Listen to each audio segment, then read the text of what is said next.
Hey, Rebel Rouser. I'm Alan Voivod, and this is Star Wars 7 by 7. So before we begin, I just have a quick note from the corrections department. On yesterday's episode, I mentioned that masked character that we see Han Solo facing off with in the desert, and it's also the same character that we saw running on top of that conveyance, the crazy double-sided train, along with the range troopers. That person shows up as well.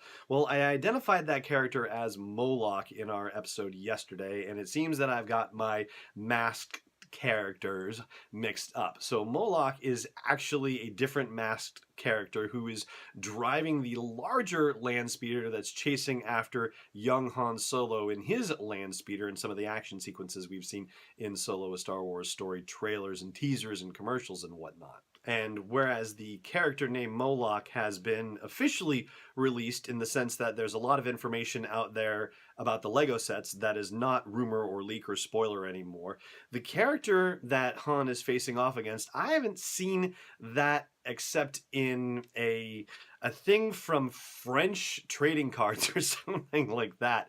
I haven't seen it in Entertainment Weekly, where we've been seeing a lot of the news on this thing, but Sam does mention the character's name in his tweets to me, and you know what? I don't think it's really a spoiler because the name doesn't really mean anything to me, and it's not significant anywhere else. So here you go. It's Enfys Nest. It's Enfys and Nest.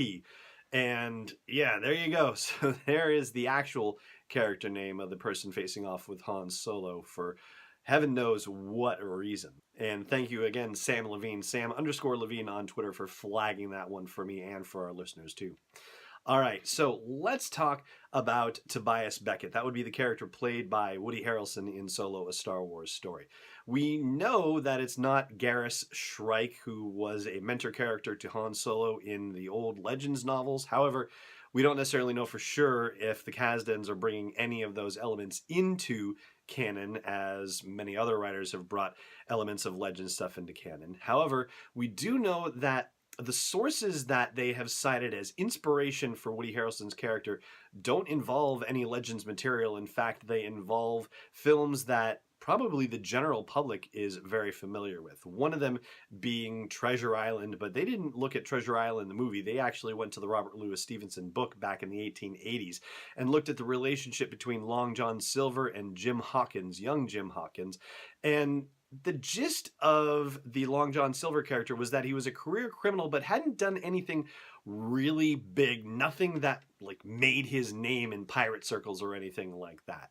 And so that was something that factored into the creation of Woody Harrelson's character, and the idea that he's hoping to get into some kind of big score and hoping that the young Jim Hawkins character, aka Han Solo in this case, will be the key to help him get into that space. He's looking to create some big score, working for a criminal like Dryden Voss, the character that was formerly played by Michael K. Williams, but because he wasn't available for the reshoots, is now being played by Paul Bettany.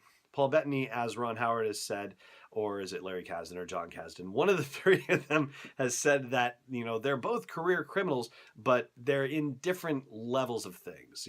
Dryden Voss, Paul Bettany's character, is much more secure in his environment, whereas Woody Harrelson, even though he is a career criminal and has made a living at it, is more on the, struggling to survive end of the spectrum of things. And then another movie that was cited as inspiration for Tobias's character, and it's important, I guess, to note that Tobias's character is often defined in relation to Han Solo's character, or at least the two of them are kind of combined together as far as their relationship goes. And that movie is Heat, the Michael Mann movie that famously featured the first time that Al Pacino and Robert De Niro shared screen time together. Of course, they were in one of the Godfather movies together, but never appeared in a scene together. However, they actually did for the first time in Heat.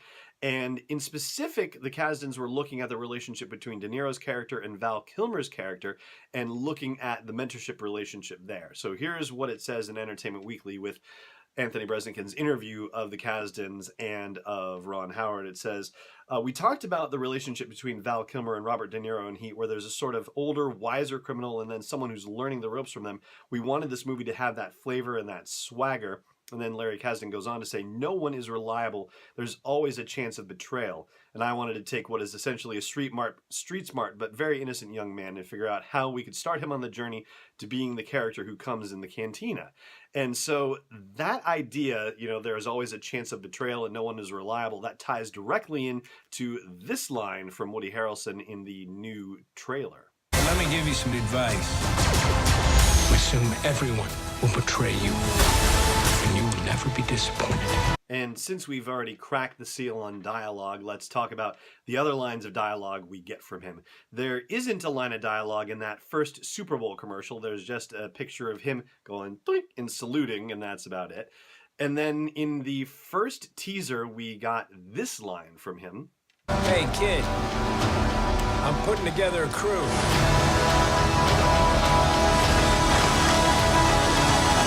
You in? And that's pretty much just setting up the whole plot of the movie, or a very significant portion of it.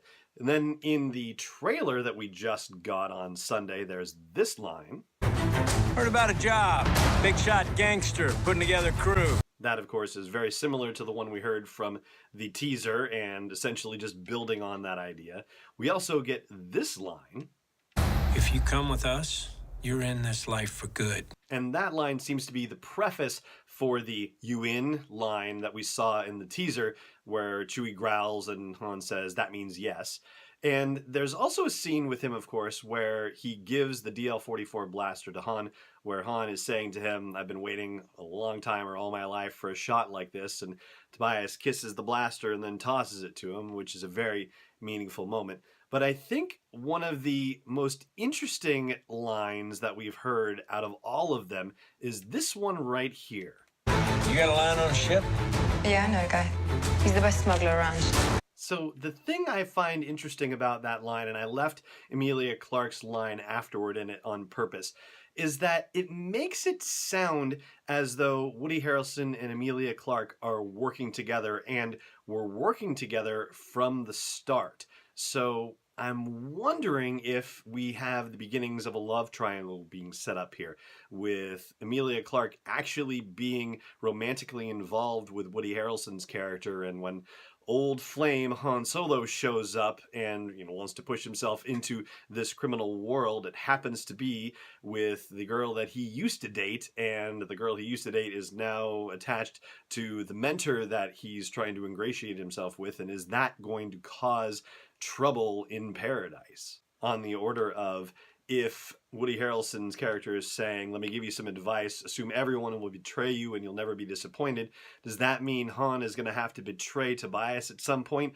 in favor of Kira? Or is Kira going to betray Tobias in favor of Han at some point?